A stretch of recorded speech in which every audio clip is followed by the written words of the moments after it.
Dejan, tukaj si me zvlekel v en čuden prehod med bloki. Jaz sem Ljubljančan in sem prvič tukaj. In sploh mi ni čisto jasno, kje sem, kako da si me sem pripeljal. Zdravo, da ima bolj zgornji rakurs, no, da bolj ponižujoč izgledal, mislim, da bolj ponižen. Ne vem, jaz ne vem, zakaj sicer imam rad podhode in prehode. Zdijo se mi v bistvu precej zapuščeni, precej na robu vedno. Ulice so ponavadi polne, trgi so polni, a ne ljudi. Prehodi pa kar samevajo, čeprav ne vem, narejeni so ravno zaradi same praktičnosti, da ne greš okrog, ampak da v bistvu prečiš, a ne, zadevo čim prej. In recimo, če prideš iz smeri Tabor, imaš itak dva takšna prehoda med velikimi stanovanjskimi kompleksi, potem se gre klele pri Kratokvilu še naprej ven, se pride pri Ljubljanski banki, pri A-banki in se preči naslednji prehod, si že na Miklošičevi, potem greš od spodaj tam, kjer je Kompas in si že praktično na Bavarskem dvoru. Je zelo praktično, ker ti ni treba toliko okrog hoditi. To se meni pozna mogoče, ko sem z Gorenjske, pa tam ful šparamo, ponavadi z vsemi stvarmi. Tudi s hojo, recimo. In takale malce so tele prehodi skozi neki med dvema krajema, se mi zdi tudi ta tvoja zadnja knjiga, Clusterfuck, ki nekako strani do strani te pelje v neke druge ulice, druge stranpoti, druge kraje. Kako je nastala ta knjiga? Mogoče ne gre za klasično pesniško knjigo, ampak gre za knjigo čustvenih grafitov. Se pravi tekst, stran je njegova stena, vidimo veliko vizualnega, igranje z barvami recimo in podobno. In moja želja je bila že vsaj 10 let, da naredim knjigo fragmentov. Hotel sem narediti sicer knjigo lepih fragmentov pesniških, ampak mi ni uspel, tako da je ratela grda, zafukana knjiga, zajebana knjiga, taka knjigica prasička. Tukaj je slik odprl na eni strani, ki je prav, da je treba z grba dol, da Triglav pa Govnačo gor. To je nov predlog za slovensko zastavo. Se pravi, imamo belo ozadje, to predstavlja izdajo oziroma predajo, lahko tudi nedolžnost, in pa potem na sredini kar lepo grb, strogo obrobljen, močno obrobljen, zato da pač Govnač svojim kupčkom drekca slučajno ne preide česa, morajo skozi kle not se guncati in to predstavlja našega posameznika, posameznico, navadno tako imenovano rajo. To so tele, za temi okni s spuščenimi roletami živijo. Ne, glih točno mogoče tukaj, ampak nasplošno. To je taka prispodoba nekoga, ki je v svojem terariju doma. Vedno med prijatelji ogromno stvari pove proti državi, proti času, zelo je nezadovoljen, ampak nikoli ne preči svojih gabaritov. Skozi vedno iz leta v leto pa vztrajno viša svoj kupček, ki ga tako pridno kotali med v tem primeru tri robove, recimo. Ampak tega najbrž nisi narisal ti, Knjiga je nastala v sodelovanju. Ne, jaz nisem, seveda, to sploh ni moja knjiga. To je tako, kot imamo Boga, se pravi Oče, Sveti Duh, v imenu Očeta, Svetega Duha in Sina, tako imamo v bistvu v imenu treh to nastalo knjigo in to je tudi tukaj na začetku lepo napisan, Koban, to so besede, moje besede, Romih. Anja Romih je v bistvu oblikovala celo knjigo, naredila je tudi CGP-cevega projekta in pa Vidžeja, to grafiko.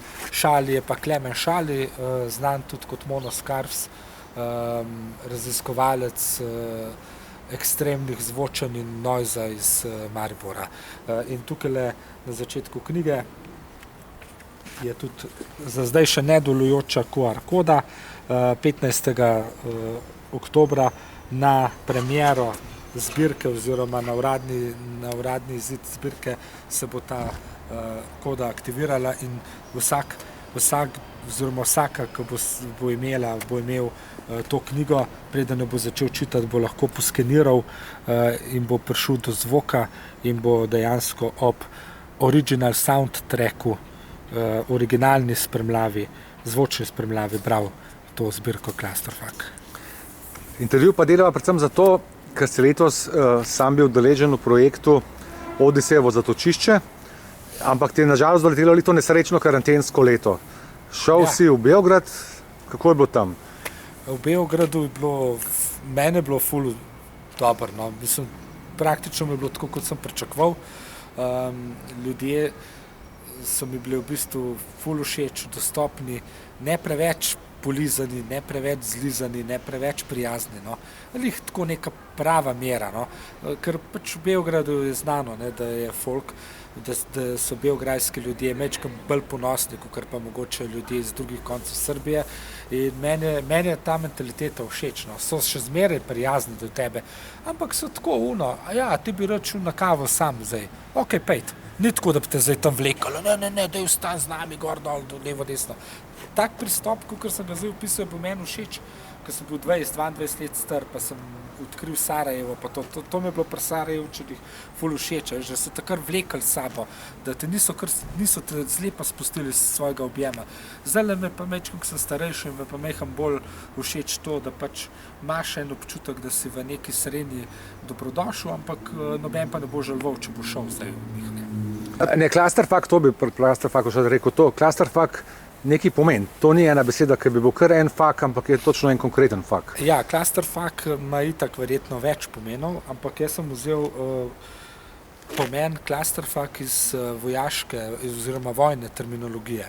In Clusterfuck v bistvu pomeni, za Clusterfuck je vojaška akcija, ker grejo praktično vsi njeni deli, vsi njeni sistemi narobe, ni pa nujno, da se konča s porazoma, ne. Se pravi, vsi deli te akcije se lahko sfižijo, ni pa nujno, da je rezultat poraz, lahko tudi zmagaš. Se pravi, gre za neke vrste morebiti Zapirovo zmago, ne. Vidim, da poezije ne dojemaš čisto intimno, zgolj kot nekaj, kar bi sam bral, ampak si jo rad deliš z drugimi. Najbolj si se zato v Beogradu lotil tega projekta pošiljanja verzov na razglednicah. Tako, najprej sem imel, seveda že od decembra lanskega leta, ko sem bil sprejet v to rezidenco, sem imel namen, da ko pridem v stanovanje, ker bom imel rezidenco teh 14 dni, da vzamem list papirja in ga nalepim na sredino stanovanja in potem z vsako izkušnjo, z vsakimi koraki po Beogradu nekako širim svoj lasten intimni zemljevid mesta. In bi pol na koncu sem imel namen, da bi čez celo sobo ali pa 2 sobi prišlo ta nek zemljevid mojih feelingov, mojega odkrivanja Beograda, mojega intimnega odkrivanja Beograda in bi pol to nekako posnel in ta posnetek dal kot rezultat bivanja v tem mestu, ampak pol se seveda vse spreobrne s to karanteno. Jaz z zavedanjem, ko sem šel v Beograd, sem vedel, da bom v stanovanju po 2-3 dni in bom na vsakih par dni šel v center mesta, ne. Jaz sem sam sebe pripravil na neko ustvarjalno karanteno že prej, ne, na nek način. Sej pisateljska rezidenca v bistvu nič drugega kot karantena ni, no. Pač zato dobiš neko stanovanje, neka sredstva za nek določen čas, da lahko v miru pišeš in se posvečaš 24 ur temu določenemu projektu. Potem sem se spomnil, da bi bilo ful lepo, če bi marsikomu lahko nekaj dal in tako se je porodila misel, da bi enih 60-70 ljudem poslal. Objavil sem na svoj Facebook, v zasebne sporočila so začeli prihajati naslovi in 60-70 naslovov sem nekako mislil imeti, ampak je pa štos v tem, da sem dobil v eni od ala mladinska knjiga knjigarn, se pravi, ki imaš vse razen knjig skoraj tam noter, sem pa dobil 100 razglednic Penguin Classics, črno-belih fotk raznih literatin in literatov, ki so izdajali pri Penguinu, ne. In mi je bilo to tako všeč, ampak fora je pa bila, da je bilo tam 100 razglednic. In pa sem spet dal razpis ven, da imam še 30 mest, da ne se še ljudje prijavljajo. In pa na koncu sem mogel še dokupiti 8 razglednic črno-belega Beograda, zato da nisem hotel, da bi kdo zvesel. No. Tako da ko zdaj že počasi urejam to poemo, bo dosti krajša, kakor je izgledala najprej, zato ker sem se kar ponavljal, po pravici povedano, nisem toliko poln domišljije, da bi lahko na 108 razglednic čisto nekaj novega, na vsako nekaj novega napisal. Tako da, kakorkoli bom to oklestil, uredil, bo 108 prejemnic in prejemnikov to uredilo zares. Ne? Zato, ker jaz sem jim pol pošiljal in nazaj so mi pošiljali te prejemniki in prejemnice, ko so začenjali dobivati te razglednice, so mi nazaj začeli pošiljati fotografije, vsebine. Ne? Tako da je čist drugač vsebina, kot sem jaz pošiljal. Pa moram reči, da jaz nisem naredil te pesmi tako, da bi jo napisal, pa prepisal na kartice, ampak sem jo direkt pisal na kartice. Zares je bil afekt. Ne? Tako da jaz originala zares nimam. Original so naredili sami prejemniki in prejemnice teh razgledanc in zato bo več kot 108 urednic in urednikov napisanih v kolofonu, ko bo knjižica išla. Ne? Zato, ker na koncih je bilo, jaz sem pošiljal tudi parom, pa tako, ne? Pa kakšen flat, ker so bili 3, pa tako da bo več ljudi na koncu. In za konec tega intervjuja, še vedno imamo Janševo vlado na oblasti, mogoče prihaja drugi val korone. Kaj nas čaka? Clusterfuck ali kaj?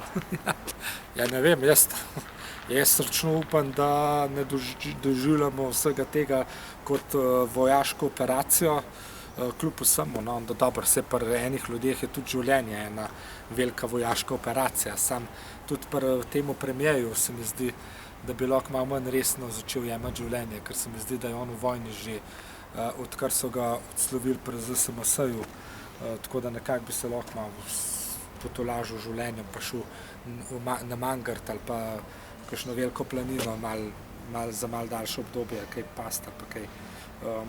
Drugače pa ja, čakajo, ne vem, kaj nas čaka točno, ampak z svojega stališča lahko rečem, da dokler bo pogon za proteste, bom jaz udeleževal in bom pač vsak petek, če bo treba, na protestu.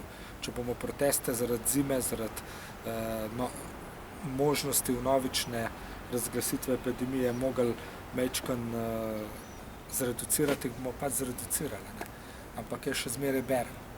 Vsak večer, če le lahko, po Facebooku in bom bral še naprej. Rekel sem 21. marca, da bom pač bral do konca vlade, ne? Tako da bom bral naprej. Želim ti veliko dobrega branja in ustvarjalno leto do konca, no, en tak dober clusterfuck. Hvala lepa. Rekel bom sam en zadnji stavek iz clusterfucka. Gremo telovaditi, psički moji.